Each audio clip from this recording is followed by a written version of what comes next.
elevations, it was obvious that the east-west oriented rectangle of the West Barre slopes gently with the landscape, causing the east end of the reservoir to fill, while the west end stayed dry. As a result, the Barre rarely looked like the shining rectangular lake I'd imagined. Instead, it would have been more like a deep pool that trailed off into a ragged, muddy edge. But this wasn't because Khmer's engineers were incompetent. They could have built on a level surface, but the king wanted his engineers to stick with an east-west orientation that suited his gurus, Evans explained.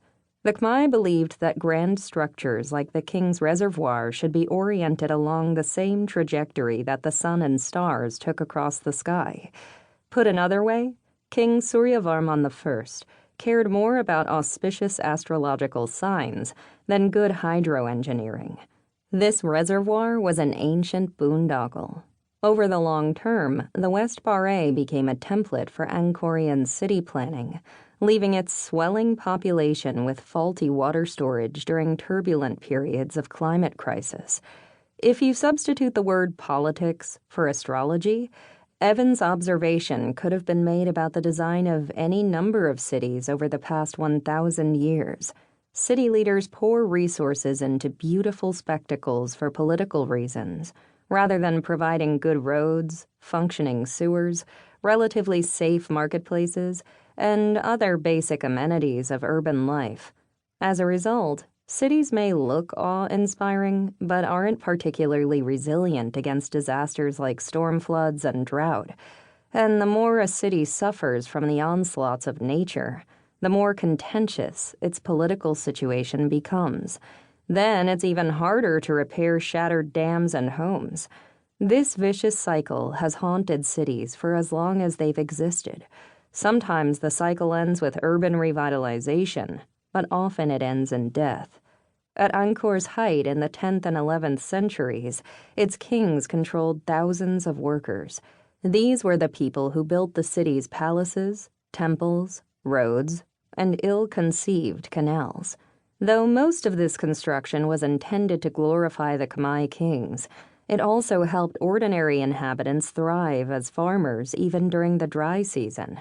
But in the early 15th century, the region was stricken by drought, followed by catastrophic flooding that destroyed Angkor's poorly designed water infrastructure at least twice. As the city began to fall apart, the chasm between its rich and poor grew wider.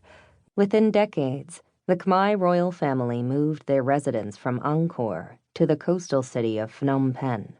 This was the beginning of the end for a city whose kings had dominated vast parts of Southeast Asia for centuries, including today's Cambodia, Thailand, Vietnam, and Laos. The city's population had drained away from Angkor's downtown by the 16th century, leaving behind small villages and farms surrounded by Angkor's decaying urban grid. The king's palaces were abandoned, and the barres became mere depressions in the leafy forest floor. Only a skeleton crew of monks remained to care for the Khmer Empire's legendary temples. In the 19th century, a French explorer named Henri Mouhot claimed he'd discovered the lost city of Angkor.